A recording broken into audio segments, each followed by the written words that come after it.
তুমি কি তাহলে দোকান খুলবে না রাজুদা? হ্যাঁ দাদা খুলবো, কিন্তু আমি তো আজকে 4 দিন ঘর ছাড়া এবং বিগত দিনে আমি একটা কথা বলেছিলাম, আমি হাবড়া অশোকনগরের ছেলে বলে আমি মারাত্মক ভুল করেছি এবং আমাকে হাবড়া অশোকনগরের ছেলেরা রাস্তায় ফেলে খুব মেরেছে। আমি আজকে 30 তারিখের পরে মানে যেদিন 4 তারিখ যে রেজাল্ট বেরোলো তারপর থেকে আমার বাড়িতে হামলা হচ্ছে। বাড়িতে আমার অসুস্থ ওয়াইফ আছে, আমার বৃদ্ধ বাবা মা। আমি আজকে পর্যন্ত আমি এখনো ঘর ছাড়া। আচ্ছা, তুমি যে কথাগুলো বলেছিলে টিএমসির হয়ে বলেছিলে, কারণটা কি? কারণটা বলতে শাসক দল ক্ষমতায়, এনআরএস সাবওয়ের ওখানে আমাকে আমার পার্টি লেভেল থেকে জায়গা করে দেয়। দীর্ঘদিন ধরে এখানে আমি ব্যবসা করি। জয় শ্রীরাম বলতে বলেছে, আমি বলেছি আমি পার্টিগতভাবে জয় শ্রীরাম বলবো না, আমি হিন্দুত্ব হিসাবে জয় শ্রীরাম বলবো। তখন যদি মানে তুমি তখন যদি পার্টিগত বলতে তাহলে তোমার উপর প্রেসার আসতো টিএমসি পার্টি দিয়ে, তাই তো? হ্যাঁ, একটা শাসক দল ক্ষমতায় একটা তো চাপ আসতোই। তুমি জয় শ্রীরাম কেউ চাপ এসেছে যে আমি টিএমসি হয়ে কেন বলছি না।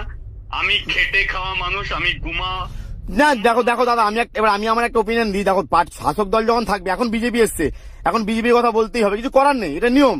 তুমি শাসক দল অবশ্যই জয় শ্রীরাম, আমার গায়ে যেন কেউ হাত না দেয় এবং আমার পরিবারকে যেন কেউ হেনস্থা না করে।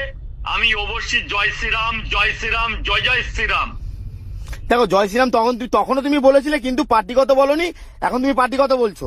এখন আমি পার্টিগত ভাবে বলছি জয় শ্রীরাম এবং যদি আমার ব্যবসায় কেউ কোনো ক্ষতি না করে, আমি সামনে যে রামলালার দিন আসছে, আমি প্রত্যেকটা কন্টেন্ট ক্রিয়েটারদের সামনে নিয়ে আমি বৃহত্তর কিছু একটা করার চেষ্টা করব। সামনে যে রামনবমী আসছে, রামনবমীতে আমি 10টা মা বোনেদের উপরে বস্ত্র বিতরণ এবং প্রত্যেক মানুষকে আমি লাড্ডু বিতরণ করবো। সেটা আমার মনে রাখবে, একদম তুমি লাড্ডু বিতরণ করো, যাই করো, একটা কথাই বলছি, দেখো শাসক দল যখন থাকবে এগুলো করতে হবে, এটা কিছু করার থাকে না, এটা নিয়ম। জয় শ্রীরাম। আমার একটাই প্রশ্ন, আমার গায়ে কেউ হাত দিও না, আমার পরিবারের উপর কেউ হেনস্থা করো না। আমি খেটে খাওয়া মানুষ, আমার পরিবার, আমার বৃদ্ধ মা বাবা। তুমি টিএমসি চাপে পড়ে গেলে বলতে বাধ্য হয়েছিল, যেহেতু শাসক দল।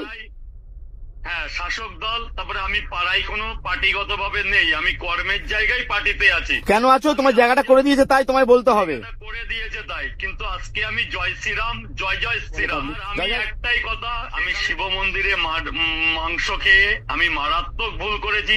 আমি ক্ষমা চাইছি, আমি আবারও ক্ষমা চাইছি। আমি একটা ভালো দিন দেখে আমি শিব মন্দিরে আমার পুজো অর্চনা দিয়ে আসবো, সেই দিনের অপেক্ষায়। কিন্তু আমাকে কেউ হেনস্থা করো না। আমার এমন